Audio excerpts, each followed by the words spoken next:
Madam, আমার মাফ করে দিবেন। একটু আগে যে দারোয়ান ছেলেটা আপনার গায়ে থাপ্পড় মারছে, ওরে আমি পাঠাইছিলাম আপনার গালে থাপ্পড় মারার জন্য। হোয়াট? আপনি এসব কি বলছেন? একটা সরকারি কর্মকর্তা, একজন ম্যাজিস্ট্রেটের গায়ে আপনি হাত দিয়েছেন। আপনার শাস্তি কি হতে পারে আপনি জানেন?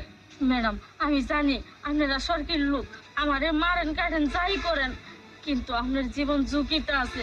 আপনি একটা সৎ ম্যাজিস্ট্রেট, আমি চাই না একজন সৎ ম্যাজিস্ট্রেটের জীবন হারাক। তাই আপনার জীবন ঝুঁকিতে আছে দেখে আপনার বাঁচানোর জন্য এই কাজটা আমি করছি।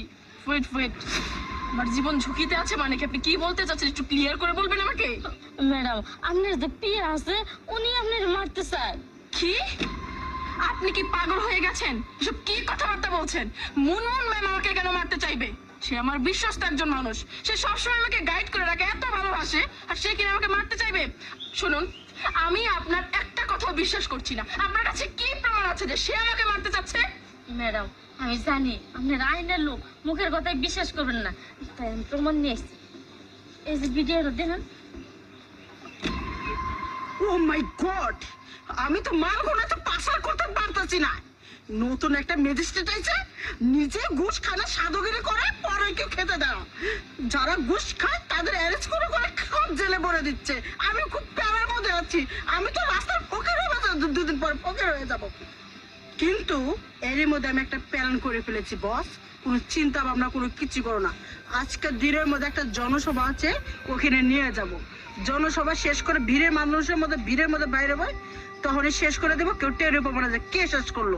মানুষের ভিড়ে কারা কোন মারছে এটা তো আমরা ধরতেই পারবো না। তারপরে বান্দির বাচ্চা ম্যাজিস্ট্রেট, তুই আমার কাজের মধ্যে বাধা দেস, ঘুষ খাস না। তোরে 3-4 বার কইছিলাম না আমার চাকরি আউট করে দিবার চাইছিলি, টেহা দিবার চাইছিলাম না। ওমকে ঘুষ খায়, ওমকে টেহা দিব, মালদি পাচার করুক, আপনি টেহা নিয়ে বড় লোক। ও তা হইব না। এইবার মাটির নিচে গম পারবো, আর আমি কোটি টেহার মালিক হবো।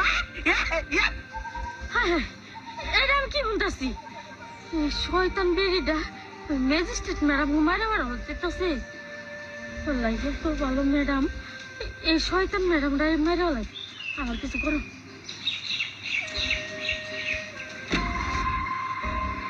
থ্যাংক ইউ সো মাচ, আপনি আমার জীবন বাঁচিয়েছেন। আপনি এক কাজ করুন, আপনি একটু আমার সাথে আসুন তো। ঠিক আছে ম্যাডাম।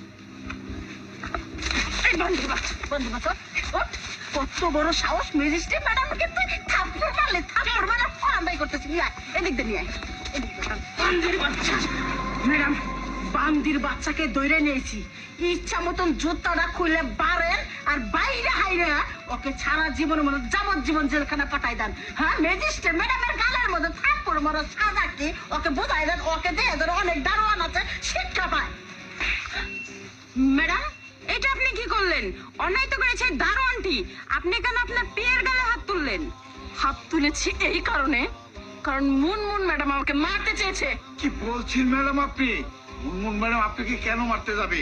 মুনমুন ম্যাডাম আপনি তো একটা বিশ্বস্ত কর্মচারী, তাই না? আচ্ছা ম্যাডাম, আপনার শরীরে যদি একটা মশা পড়ে, আমি টাস করে মারা ফেলাই, বসতে দেয় না। আর আপনি বলছেন আমি খারাপ। ও নো, আপনাকে মারতে চাই। নো নেবে নেবো। আর একটা কথা বলবেন না। আপনি যে আমাকে মারতে চান তার যথেষ্ট প্রমাণ আমার কাছে আছে। এই দেখুন। ম্যাডাম, আমার ভুল হয়েছে, আমার মাফ করে দেন। আমি আর কোনোদিনও খারাপ কাজ করবো না, আপনারা মারতে চাবো না। আপনার সত্যিই তো ম্যাডাম, এই ভিডিওতে তো মুনমুন ম্যাডামই। আর আমাকে বলতে হবে না কিছু, আমি খুব ভালো মতো বুঝতে পেরেছি আপনি আসলে কেমন মানুষ। আচ্ছা, আপনি এই কাজটা কিভাবে করতে পারলেন? আমি আপনাকে আমার নিজের মায়ের মতো সম্মান করি। আপনি আমাকে এত ভালোবাসা দিয়েছেন যে আমি ভেবেছিলাম আমি আপনার মেয়ের মতো। সেই আপনি কি না আমাকে মারতে চান?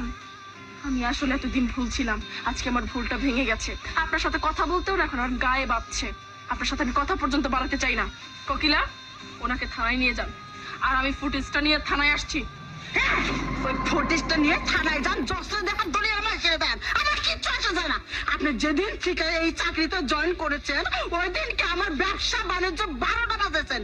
আচ্ছা, এই পৃথিবীতে আপনি এত ভালো মানুষকে ভালো মানুষ রাখতে যে কোনো ঘুষ খায় না? আপনারা আমার এক বন্ধু ঘুষ খাচ্ছিল 5 লক্ষ টাকা, আপনি ঘুষ খাবেন না?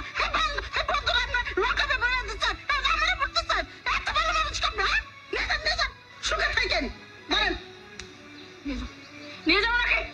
ম্যাডাম এটা কথা কই রাগ করেন না, আমার কোলে ব্যাংকে 3-4 কোটি টাকা আছে, আপনি যদি কোন আমি 3 কোটি টাকা দিতে পারি তবে আমার অ্যারেস্ট করাই না, আপনি ভালো হবো। চুপ করুন, আর একটা কথা বলবেন না। আসলে আপনি হচ্ছেন ওয়ান কাইন্ড অফ সাইকো একজন পার্সন। আপনার সাথে কথা বলতেও না এখন আমার। নিয়ে যান, কোকিল ওনাকে নিয়ে যান। বিরক্তিকর। আপনাকে অনেক ধন্যবাদ, আপনাদের জন্যই আমি আজকে বেঁচে গিয়েছি। আচ্ছা, আপনার শিক্ষাগত যোগ্যতা কি? গরিব মানুষের বেটা তো বেশি লেখাপড়া করতে পারি, ওই কষ্ট মষ্ট করে ওই ইন্টার পাসটা করছি। আচ্ছা ঠিক আছে, আপনি কোনো চিন্তা করবেন না, আপনার জন্য আমি একটা ভালো চাকরির ব্যবস্থা করছি। আপনার এইভাবে থাকতে হবে না, কেমন? জি ম্যাডাম। আচ্ছা ঠিক আছে আন্টি, ভালো থাকবেন। ম্যাডাম গাড়ি আছে। আচ্ছা আচ্ছা ঠিক আছে, আমি যাই।